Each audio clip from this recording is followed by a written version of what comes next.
सभी बीजेपी शासित राज्यों के मुख्यमंत्री हैं वो प्रेस कॉन्फ्रेंस कर रहे हैं। मतलब ये मुद्दा इतना हावी हो गया कि बीजेपी को अपने सभी मुख्यमंत्रियों को लगाना पड़ा।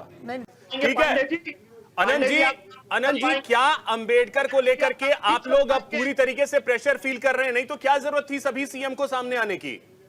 मैं ए.के. मिश्रा साहब की सारी बातों से सहमत हूं। अब आता हूं मैं कांग्रेस।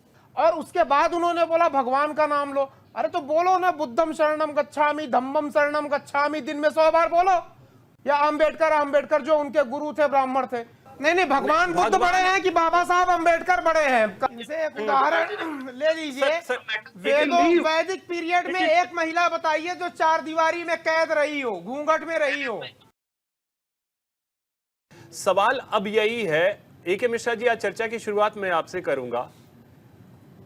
अभी पिछले 3-4 दिनों में अगर अंबेडकर के नाम पे जिस तरीके से चीजें चल रही हैं, ऐसा नहीं लग रहा कि कुछ ज्यादा ही इस पर सियासत हो रही है?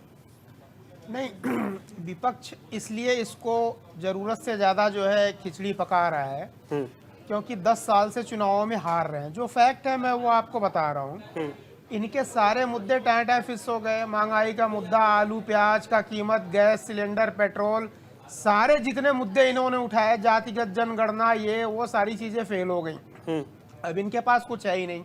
तो बात का बतंगड़ बनाना, सही चीजों का भी गलत मतलब निकाल करके इमोशंस के साथ, सेंटीमेंट के साथ खेलना, तो विपक्ष केवल यही कर रहा है। और वो उसको एक दांव की तरह चल रहा है कि शायद इस मुद्दे पे देश का समर्थन मिल जाए जो है, और वो कुछ एक क्रांतिकारी क्रियाकलाप या कुछ रिजल्ट उनको ऐसे क्रांतिकारी आ जाएं।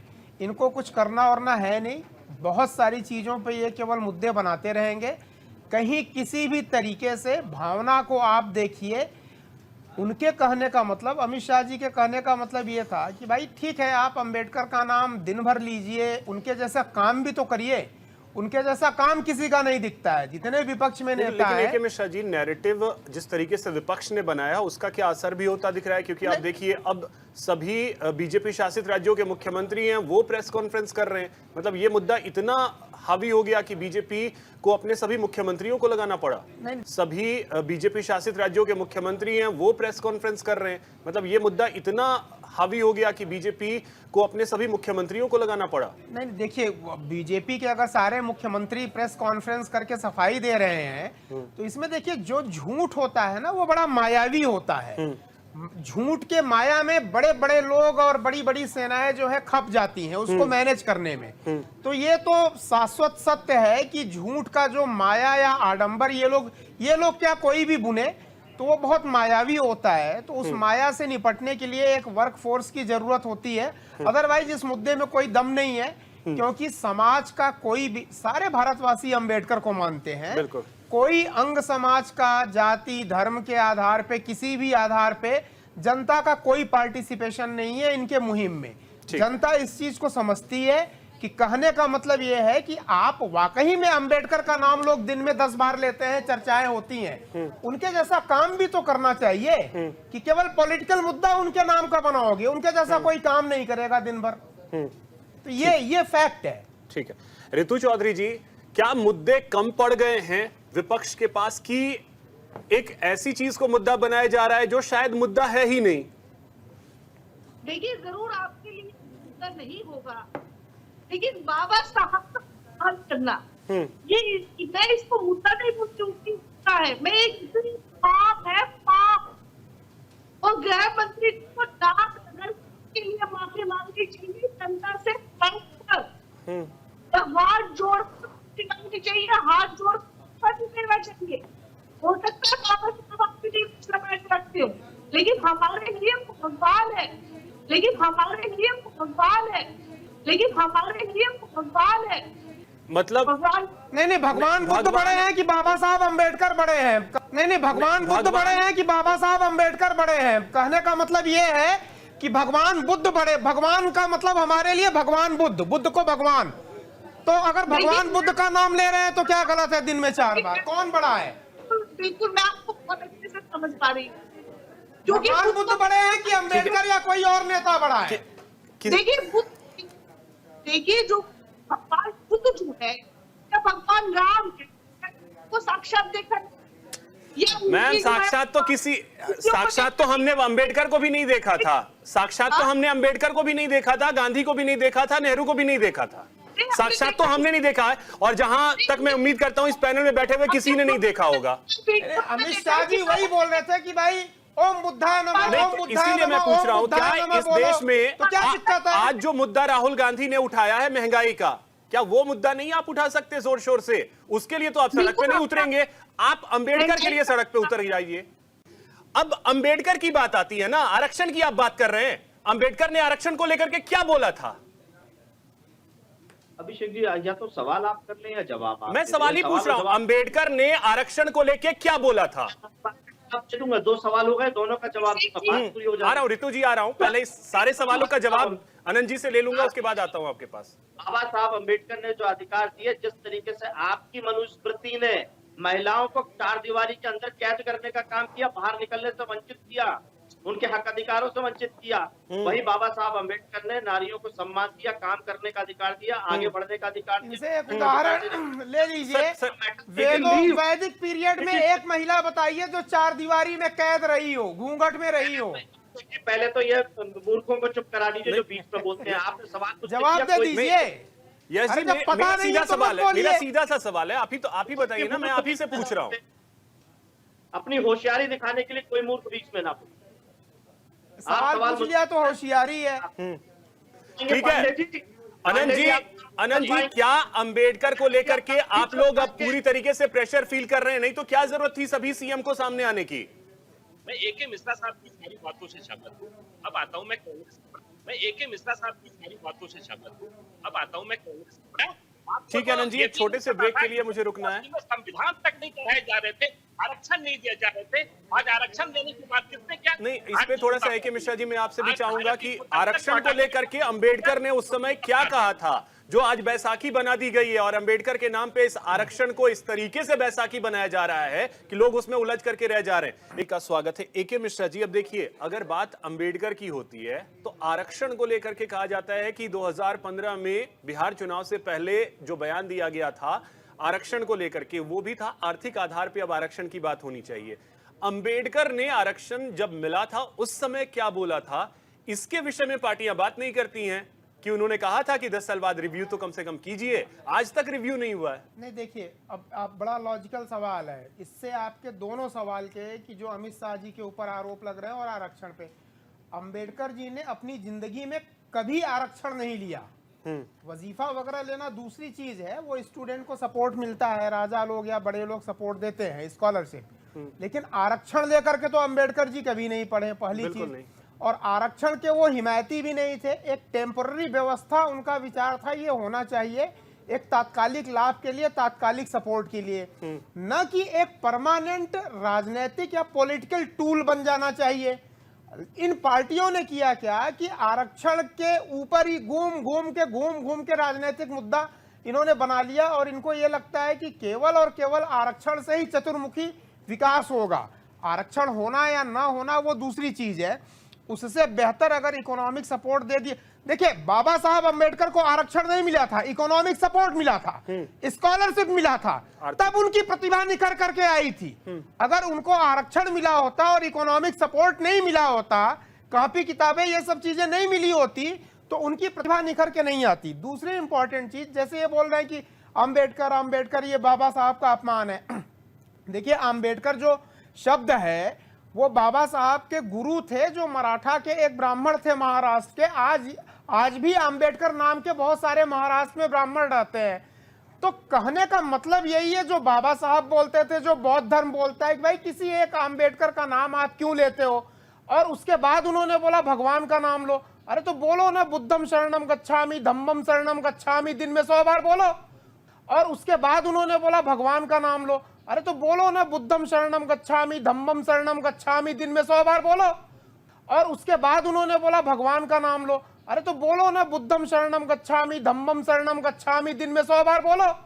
किसी भी इंसान का नाम लेने से बेहतर, चाहे वो भीमराव का, आप बार बार बोलिए श्रीमान भीमराव जी, श्रीमान भीमराव जी, श्रीमान भीमराव जी, या अंबेडकर जो उनके गुरु थे ब्राह्मण थे, या अंबेडकर जो उनके गुरु थे ब्राह्मण थे, या अंबेडकर जो उनके गुरु थे ब्राह्मण थे। उससे बेहतर तो ये है कि आप बोलिए ना बुद्धम शरणम गच्छामि, धम्मम शरणम गच्छामि, तो उसमें क्या गलती देखिए है? मिश्रा जी, सीधा सीधा मैं पूछूंगा, 20 करोड़ जो वोटर्स हैं वहां निशाना है? नहीं, निशाना निशाना वही है। निशाना वही है, डिरेल करना है। इनके कहने का मतलब कि जो बीजेपी के खाते में बहुत सारे बाबा साहब अंबेडकर के विचार वाले, वो चाहे ब्राह्मण हो, क्षत्रिय हो, वैश्य हो, किसी भी जाति के हो, बहुत सारे लोग बाबा साहब अंबेडकर की विचारधारा में अपना विश्वास रखते हैं। उस वोट बैंक को कंफ्यूज करना, उनको ये एहसास दिला देना, देखो जी ये तो बहुत बड़ा अपमान हो गया तुम्हारा। अपमान नहीं, ये सम्मान है भाई। कौन बुद्धिजीवी बोलेगा कि एक आदमी, चाहे वो प्राइम मिनिस्टर ही क्यों ना हो किसी भी देश का, आप लंदन में चले जाओ, हर आदमी बोलेगा प्राइम मिनिस्टर से या क्वीन किंग का नाम लेने से बेहतर है जीसस का नाम लो, मदर मैरी का नाम लो दिन भर, क्योंकि सारे प्राइम मिनिस्टर भी किसी न किसी भगवान के शरण में जाते हैं, नाम लेते हैं। तो क्या बुराई है? बोलिए ना दिन भर बुद्धम शरणम गच्छामि, धम्मम शरणम। कौन विरोध करेगा? मुझे पैनल में सारे नेताओं को बोलिए कि बुद्धम शरणम गच्छामि, धम्मम शरणम गच्छामि, ओम बुद्धाय नमः, ओम बुद्धाय नमः नहीं बोलना चाहिए। है किसी की हिम्मत जो विरोध कर दे? ऋतु जी, करे विरोध अभी। अंबेडकर भी भगवान बुद्ध की ही पूजा करते थे। अगर उन्होंने सनातन छोड़ा, भगवान बुद्ध की ही पूजा करते और थे। भगवान बुद्ध को विष्णु का अवतार माना जाता है। भगवान बुद्ध को विष्णु का अवतार माना जाता है। नैरेटिव क्यों इस तरीके से? यश जी बोलना चाह रहे हैं, यश जी बोलिए। देखिए, पहली बात तो आप वही काम कर रहे हैं जो अमित शाह ने किया कि भगवान और अंबेडकर जी के बीच में लड़ाई लड़वाने का काम किया। वही सवाल पूछ करके आप कर रहे हैं। हर चीज का अपनी जगह महत्व है, बाबा साहब का अपनी जगह महत्व है, उनकी तुलना किसी से नहीं हो सकती। वही अमित शाह ने किया कि बाबा साहब फैशन हो गए और बाबा साहब का नाम इतनी बार ले लिया जाता है, इससे बढ़िया भगवान का नाम लेंगे तो आपको अच्छा स्थान मिल जाएगा। वही काम सवाल पूछ के आप कर रहे हैं। तो आपके सवाल में और अमित शाह के सवाल में अंतर क्या है? अच्छा, भगवान का नाम नहीं लेना चाहिए।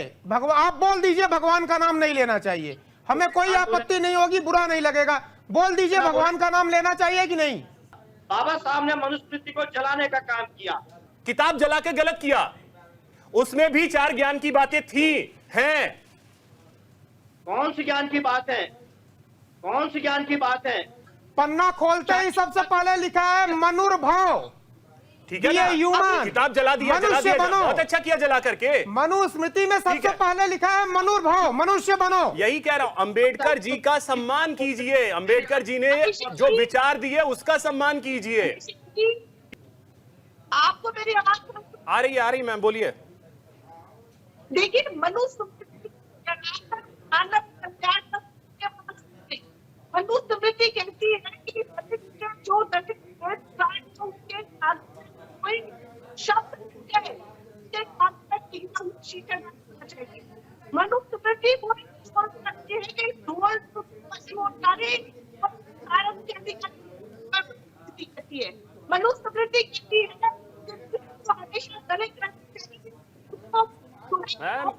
सिंपल सी बात कहता हूँ, मनुस्मृति को जब समझ जाएंगे ना, वो तब इस पे चर्चा होनी काले वाली चाहिए। मनुस्मृति ने ना समझ जाएंगे ना, तब इस पे चर्चा होनी चाहिए। मनुस्मृति में ना जो वर्ण व्यवस्था की बात होती थी हमारे यहाँ, उसकी बात मनुस्मृति में है।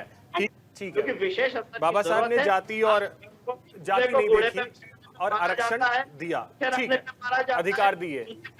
अब ए.के. मिश्रा जी, एक चीज फैक्ट, अगर इतिहास में जाएं तो क्या जाति नहीं देखी गई? नहीं देखी देखिए तो गई। नहीं, मैं आपको एक चीज बता रहा हूँ। दुनिया के किसी भी देश में चले जाइए, लोकतांत्रिक हो या कोई भी हो, इतनी जनसंख्या है, समय समय पे अपने हिसाब से क्लासिफिकेशन हुआ है। और मैं 50 उदाहरण दूंगा भारत में, जितने महान वैज्ञानिक हुए हैं, जैसे फादर ऑफ सर्जरी सुश्रुत की जाति क्या थी? वो कुम्हार थे, ठीक है। जितने चक्रवर्ती सम्राट हुए हैं, खुद भगवान बुद्ध के जो पिताजी थे, जब बुद्ध पैदा हुए तो एक मुनि को बुला करके, ऋषि को बुला के पूछा कि भविष्यवाणी करके बताइए कि ये बालक क्या बनेगा। तो उन्होंने बताया था या तो बहुत बड़ा चक्रवर्ती सम्राट बनेगा या बहुत बड़ा संत साधु बनेगा। सारे चक्रवर्ती सम्राट ज्यादातर सब देखेंगे तो निचली जाति के थे।